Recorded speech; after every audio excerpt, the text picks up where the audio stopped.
आजकल सिर्फ सत्ता को किस तरह से हासिल करना है, किस तरह से बटोर के रखना है। चाहे हमें जहां पे चुनाव जीतकर कोई और पार्टी जीत गई है और सरकार बन गई है, चाहे हमें उस सरकार को धन बल से तोड़ना हो, उसके विधायकों को खरीदना पड़े, 100-100 करोड़ देके खरीद लेते हैं, सरकार गिरा लेते हैं, लोकतंत्र के बारे में सोचते ही नहीं, जनता ने किसको चुना वो सोचते ही नहीं, कुछ भी कर लेते हैं सत्ता के लिए।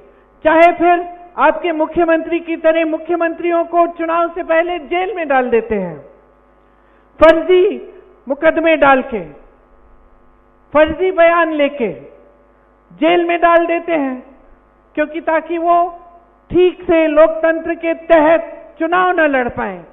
या फिर कांग्रेस पार्टी के खाते बंद कर देते हैं कि एक पैसा खर्च ना पाए, ताकि वो भी चुनाव ठीक से लड़ ना पाए। सारी ऊपरी राजनीति है, ये हल्की है। आज हमारे प्रधानमंत्री आपके सामने आते हैं तो महंगाई का शब्द उनके मुंह से नहीं निकलता, बेरोजगारी का शब्द मुंह से नहीं निकलता। पूरी दुनिया में सबसे ज्यादा बेरोजगारी, और आप प्रधानमंत्री हैं, इतना बड़ा पद है, इतना तो आदर कर लीजिए जनता की कि इस बारे में बात तो करें। 10 सालों से सरकार चला रहे हैं, क्या बातें करते हैं आपके सामने आकर कि कांग्रेस पार्टी एक्सरे मशीन लाएगी, आपके मंगलसूत्र चुराएगी। गुजरात में तो इन्होंने कह दिया कि अगर आपके 2 भैंस हैं तो कांग्रेस पार्टी आपकी 1 भैंस चुरा लेगी। तो जहां जहां मैं जाती हूं बहनों, जहां जहां मैं जाती हूं मैं कहती हूं अपने भैंस बांधो, मैं आ गई हूं। वो अलग बात है कि अगर मुझे खींचनी पड़े तो खींचे आएगी भी नहीं मेरे साथ। तो बात ये है, हम हंस रहे हैं, लेकिन ये हंसने वाली बात नहीं है, ये दुख की बात है।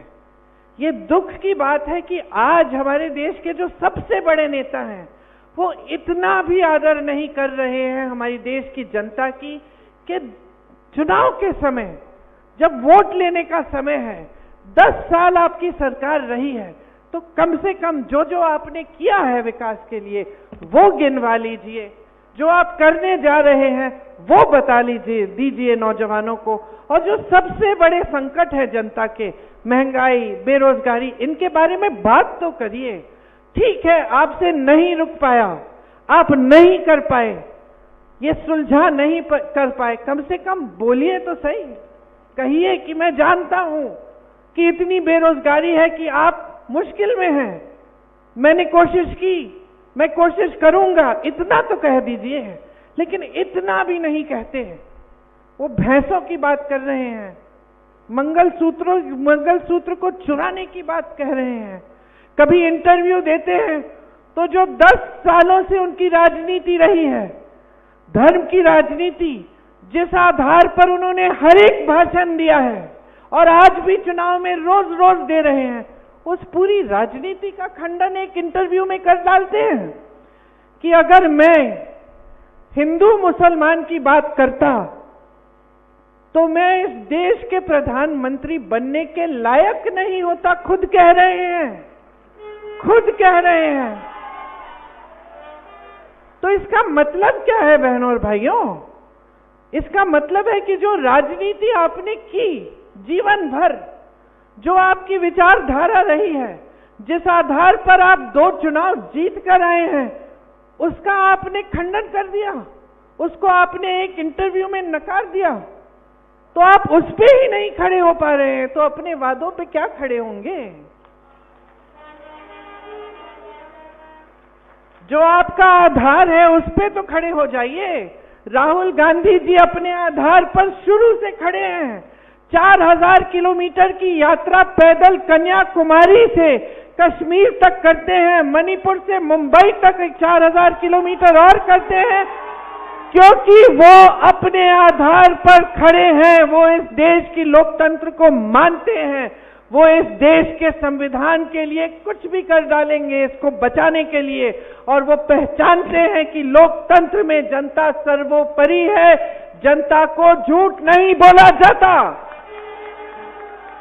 और अगर जनता को झूठ बोलेगा कोई नेता तो लोकतंत्र उसे सबक सिखाएगा।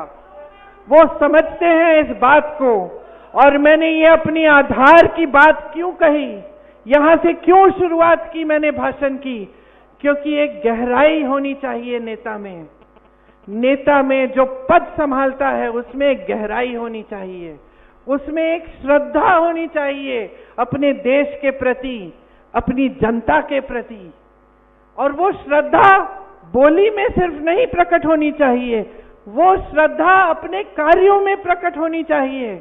आप वादा करेंगे जनता को कि 2 करोड़ रोजगार मिल जाएंगे सबको, तो आप उस वादे पे खरे उतरिए। यही जनता की मांग है। अगर आप कहेंगे कि 15 लाख रुपए आपके खातों में डालेंगे, तो उस वादे पे खरे उतरिए। यही जनता की मांग है। जनता और कुछ नहीं चाहती। जनता चाहती है कि नेता सच्चा हो, ईमानदारी से काम करे, जनता की जो समस्याएं उसकी बात करे, उनको सुलझाए। कुछ इतना बड़ा नहीं मांग रही है जनता आपसे, लेकिन इस पर भी मोदी जी खरे नहीं उतर सकते। उनके हर वादे को देखिए, एक वादा नहीं रखा उनने। सिर्फ चुनाव आने के समय धर्म की बातें, यही मंगलसूत्र की बातें, यही भैंस चुराने वाली बातें। तो क्या है फिर हम? तो जनता क्या बेवकूफ है? आप बताइए, क्या समझते हैं ये? आप नौजवान हैं, वोट डालने जाएंगे, सुन रही हैं ध्यान से मेरी बातें। आप बताइए, आपको क्या चाहिए? आपको चाहिए एक राजनीतिक पार्टी और एक नेता जो आपकी गहराइयों को समझे, जो लोकतंत्र का आदर करे और जो दिन रात आपके लिए काम करे, आपकी समस्याओं को हल करने के लिए। यही चाहिए ना? तो जब आप संकट में हैं तो कम से कम सुनवाई होनी चाहिए। यहां देश भर के किसानों ने आंदोलन किया 2 साल पहले, आप सबको याद होगा, सबने देखा टीवी पे। दिल्ली के बाहर सारे बैठे हुए थे, लाखों किसान। दिन रात उनकी यही मांग थी कि हमारी सुनवाई हो जाए। मोदी जी, जो 3 कानून आप लाए हैं हमें नहीं चाहिए, ये हमें बर्बाद कर देंगे, आपके खरबपति मित्रों को आगे बढ़ाएंगे, हमें बर्बाद कर देंगे, ये कानून नहीं चाहिए। मोदी जी क्या अपने घर से निकले उनसे बात करने के लिए?